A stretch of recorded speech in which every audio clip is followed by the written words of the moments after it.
E aí, já pensou em ganhar muito dinheiro com um canal de corte igual esse daqui que você está assistindo? No primeiro link da descrição temos um aulão para você que quer começar um canal de cortes e faturar muito aqui na internet. Também teremos planilhas que irão te ajudar na hora de organizar a produção do seu canal. Tá esperando o quê?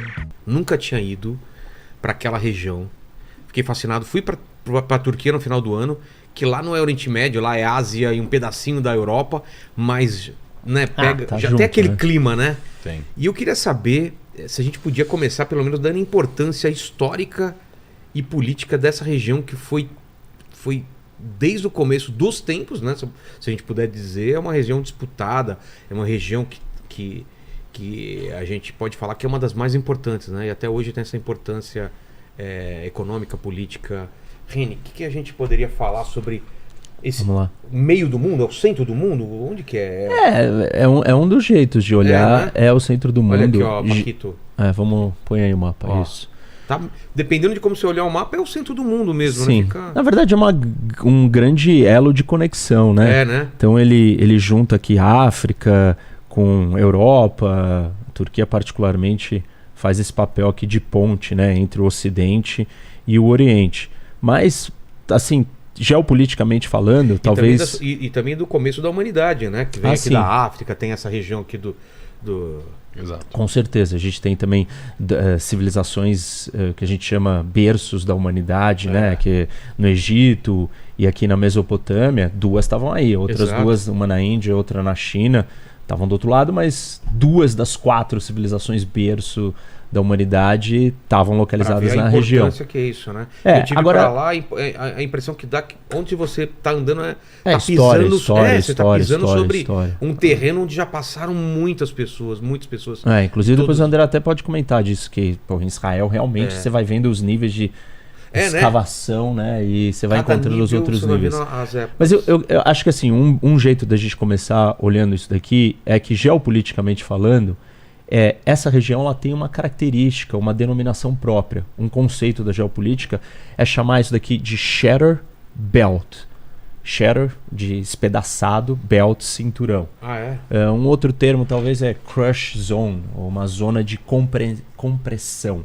Ou seja, é uma área fragmentada de um ponto de encontro de diversas civilizações, várias etnias, várias religiões, vários grupos diferentes que se encontram e geograficamente é um ponto de conexão. Como a gente estava mostrando aqui, conecta com a África, conecta com a Europa, conecta com a Ásia Central, é a ponte de ligação. Aqui tem o canal de Suez, então você está ligando áreas do mundo muito importantes. Isso faz com que essa zona geopoliticamente, chamada de Shatter Belt, seja um lugar de fragmentação. E isso significa que é um lugar de muita tensão. Pra você ter uma ideia, assim, sei lá, dos anos 70 e pouco, a gente tinha 2 Shatter Belts no mundo. África Subsaariana e o Oriente Médio. A África Subsaariana deixou de ser um Shatter Belt e o único que sobrou hoje é o Oriente Médio. Além de ser um lugar de ponto de encontro de várias civilizações, vários fragmentos e instabilidades, você tem a presença e a participação das grandes potências do mundo no local. Então, não é só um lugar marcado por conflitos, por guerras, por choques, Por mas recursos naturais. também, né, tem esse problema sempre quando a gente fala de geopolítica, você tem a questão dos recursos naturais, briga por recursos naturais, mas, por exemplo, sei lá, se fala muito do petróleo. O petróleo não era um recurso natural importante no mundo antes da Segunda Guerra Mundial. E mesmo assim essa região já era disputada. Isso, porque era disputada por outros fatores e outras questões que não só dos recursos naturais. Isso é bom até para desmistificar essa ideia. É tudo por causa do petróleo. Oriente Médio é petróleo. Tem sido petróleo, e esse é um fator, mas não é o único fator. Tem várias outras coisas mega importantes. As disputas religiosas, todas, não tem nada a ver com recurso natural. E tem a ver com ideias, com coisas muito importantes que movimentam a humanidade, que são valores, princípios, crenças transcendentais. Fazem guerras, guerras de séculos aqui durarem por causa disso. Mas, voltando então, você tem a presença dessas grandes potências. Sempre participando e influindo no que está acontecendo na região. Não necessariamente precisa ter guerra para ser um Shatter Belt, mas precisa ter a presença das potências. E nós sempre tivemos grandes impérios mexendo e envolvidos com o que está acontecendo aí. Se a gente voltar antes, você tinha impérios, sei lá, como eu citei, Egito, Mesopotâmia, mas você tinha Império Persa, você teve Império Otomano, você teve os soviéticos, os russos, os americanos, os ingleses, os franceses, os europeus. Então, todo mundo sempre esteve participando disso daqui. Hoje, e talvez essa é uma das novidades e é um dos temas que nós vamos abordar, é a China também chegando no Oriente Médio. Como novo, isso é uma novidade. Novo jogador aí. Isso. Mais forte, mais presente, né? Assinou ou mediou um acordo entre Irã e Arábia Saudita, mas depois a gente entra nessa história. Enfim, então eu acho que esse lugar ele é crítico. Com a questão do petróleo e a importância que o petróleo passa a ter para o mundo, ele ganha outra relevância a mais.